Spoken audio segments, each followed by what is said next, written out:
پڑتی ہیں، جو کہ ایک عام اس خاتون کو سامنا اس کا کرنا پڑتا ہے، جس کو معاشرے نے، میں تو سمجھتا ہوں اس سے زیادہ قصور ان لوگوں کا ہے جنہوں نے یہ ساری یہ ایک تہذیب بنائی ہے ہمارے گرد، ایک تمدن ایک ہمارے گرد قائم کیا ہے۔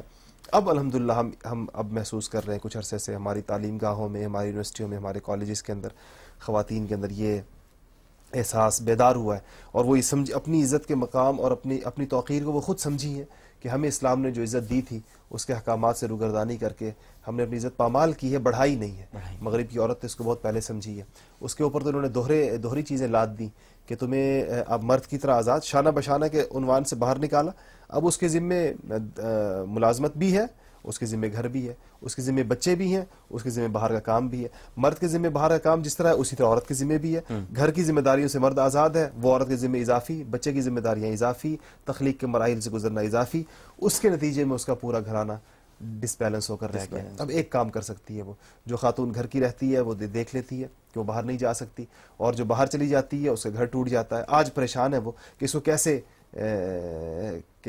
اس کو ہم مینج کیسے کریں اس سارے معاملے کو۔ ہمارے ہاں الحمدللہ آج بھی ہم سب کے گھروں کے اندر اور جہاں دیکھنے میں خاتون کو ایک گھر کی ملکہ کا کردار ایک حاصل ہے، اس کو وہ ایک راجدھانی ہے اس کی، جس کے اندر وہ بڑی ماں کی حیثیت سے اس کی اپنی ایک رعیت ہے، بیوی کی حیثیت سے اس کی اپنی ایک راجدھانی ہے، اور وہ اس کے اندر ایک اپنے اختیارات کو استعمال کرتی ہے، اولاد بھی اس کی فرما بردار ہے۔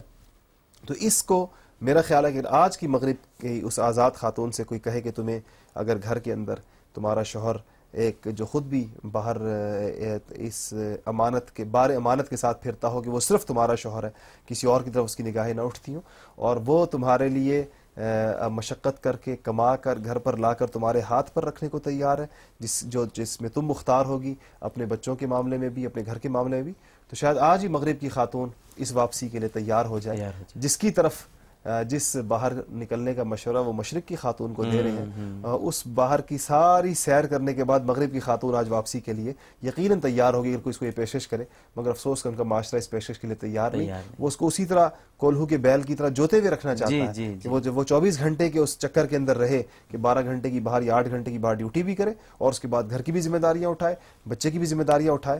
تو اس ظلم سے بچانے کے لیے یہ اسلام کا پاکیزہ طرز معاشرت ہے، جو کہ الحمدللہ ہم سمجھتے ہیں کہ ہمارے اس بر صغیر پاک و ہند میں کسی نہ کسی درجے کے اندر ہماری نگاہیں اس کو بھی دیکھ رہی اور لگ رہے ہمیشہ دیکھ رہی، اور جس کی تعلیم امہات المومنین اور صحابیات کے ذریعے سے کرائی گئی۔ بالکل ٹھیک ہے۔ اچھا، ان کا دوسرا سوال یہ تھا کہ ان کی اب یہ شادی کرنا چاہ رہی ہیں اپنے بیٹے کی، اب ان کو خدشہ ہے کہ وہ جو لڑکی آئے گی وہ بیٹا چھین لے گی۔ ہاں نہیں، انشاءاللہ اچھی امید یہ رکھیں، جب بہو کو یہ بیٹی بنا کر رکھیں گی اور جب بھی اس کے ساتھ معاملہ کریں تو یہ سوچ لیں کہ اگر اس جگہ میری بیٹی ہوتی تو میں اس کے ساتھ کیا کرتی، کتنا الاؤنس دیتی اس کو، کتنا میں اس کو معاف کر دیتی، کتنا میں اس کی درگزر کرتی۔ اگر یہ سوچ لیں گی وہ اپنی بہو کے بارے میں بھی تو انشاءاللہ وہ بہو ان سے جدا نہیں ہوگی۔ ان کے بیٹے کی سعادت بھی اس میں ہے کہ اپنی ماں کو عمر کے اس مرحلے میں، جیسے انہوں نے بتایا کہ میری عمر 60 سال سے اوپر ہو چکی ہے، یہ بیٹے ماں نے جوان کیے ہوتے ہیں اپنی عمر کے اسی مرحلے کے لیے۔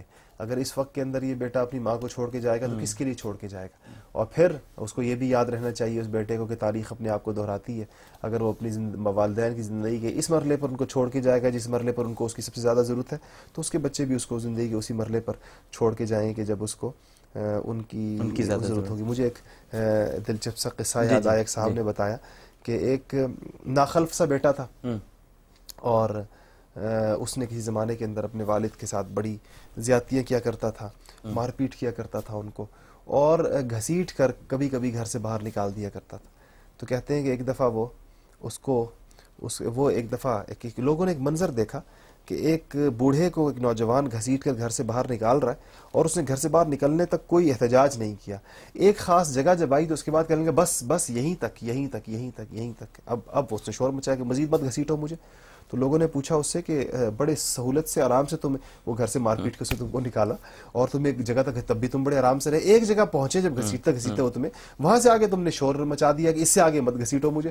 تو کہنے لگا کہ اصل میں اپنے والد کو میں گھسیٹ کر یہیں تک لایا کرتا تھا، تو اب میں کہتا ہوں اس کو کہ میری وہ جو مجھے جو جزا ملنی تھی، اس کی جو سزا ملنی تھی مل گئی، یہاں تک میں نے والد کو گھسیٹا ہے، اس سے آگے مجھے مت گھسیٹو۔ مگر ہمیشہ سزا اپنے کیے سے تھوڑی زیادہ ہی ہوتی ہے، تو بیٹا کبھی وہیں تک نہیں گھسیٹتا تھا جہاں تک باپ نے گھسیٹا، اس سے آگے تک لے کر جاتا تھا اور جو اس سے آگے تک لے کر جاتا تھا اس کا بیٹا اس کو شاید اس سے بھی آگے تک لے کر جائے گا. یہ ایک سلسلہ چلتا ہے.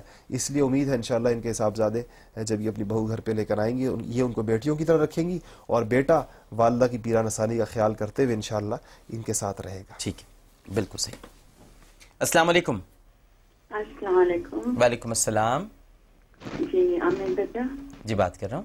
آپ ماشاءاللہ اتفاق رمضان تو ساری زندگی سے زیادہ عبادت کی ہے اس رمضان میں. ماشاءاللہ صرف آپ کے ماشاءاللہ پروگرام کیے. ماشاءاللہ ماشاءاللہ ماشاءاللہ. جی فرمائیے. میرا سوال یہ ہے جی کہ میں ماشاءاللہ 50+ ہوں اور مجھے حج کی بہت خواہش ہے. کوئی کیا وجہ ہے پتہ نہیں, میرے ہسبینڈ جانے کے لیے خوش نہیں ہے اللہ کے در پہ اور میرے بچوں کی بھی خواہش ہے. تو اب مجھے یہ پوچھنا ہے کہ بچوں اچھی تربیت کی وجہ سے باپ کو یہ بھی نہیں کہہ سکتے کہ آپ نہیں جائیں تو ہم ممی کو لے جائیں, یا میں اپنے شوہر کی عزت کی وجہ سے کہہ نہیں سکتی کہ میں جاؤں. تو اب کیا حکم ہے میرے لیے یا بچوں کی یہاں کیا؟ جی بہتر. نان بھائی. جی ان پر اگر حج فرض ہے تو ان خاتون کو اپنے کسی بھی محرم کے ساتھ حج پر یہ جا سکتی ہیں. ٹھیک ہے. اگر ان کے شوہر اول تو اگر ان پر بھی فرض ہے تو ان کو جانا چاہیے اور ان کو چاہیے کہ ان کو راضی کریں. فرض عبادات سے سبکدوش ہونا چاہیے. بہت سخت وعید ہے. حضور اکرم صلی اللہ علیہ وسلم نے فرمایا کہ جس پر حج فرض اور نہ کرے پھر بھلے وہ نصرانی مرے بھلے وہ یہودی مرے, ہماری بلا سے بڑی سخت وعید ہے فرض حج ادا نہ کرنے کی. تو سب سے پہلے تو ان خاتون کو چاہیے کہ اپنے شوہر کو تیار کریں. اگر حج فرض ہے ان کے اوپر بھی تو ان کو لے کر جائے. اگر وہ تیار نہیں ہوتے تو پھر ان سے اجازت لیں اور وہ جس طرح انہوں نے بتایا کہ انشاءاللہ ان کو ان سے اجازت کے اندر کوئی تعامل نہیں ہوگا. ماشاءاللہ ان کی اولاد صالح ہے, اچھی تربیت انہوں نے کی ہے. کسی بھی اپنے محرم کے ساتھ یہ جا سکتی ہیں, خواہ وہ ان کے والد ہوں, خواہ وہ ان کے شوہر ہوں, ان کا بیٹا ہو, ان کا بھتیجا ہو, ان کا بھانجا ہو, اس طرح ان کا کوئی بھی رشتہ دار جو محرم ہو ان کا, اس کے ساتھ یہ سفر کر سکتی ہے. تو عام طور پر رشتہ داروں میں ماشاءاللہ محرم رشتہ دار ہر سال انسان کے جا رہے ہوتے ہیں. پھر یہ اپنے شوہر سے اجازت لے کر ان کو پھر اگر وہ خود جانے پر کسی وجہ سے آمادہ نہیں ہے, ان پہ فرض نہیں ہے یا ان کو توفیق نہیں ہے, ان کو چاہیے کہ اپنا حج فرض کسی کے ذریعے. لیکن ایک سوال یہ ایک اور اٹھتا ہے عدنان بھائی کہ اگر وہ ضد پر اتر آتے ہیں کہ میں تمہیں بھی نہیں جانے دوں گا, پھر یہ کیا کریں؟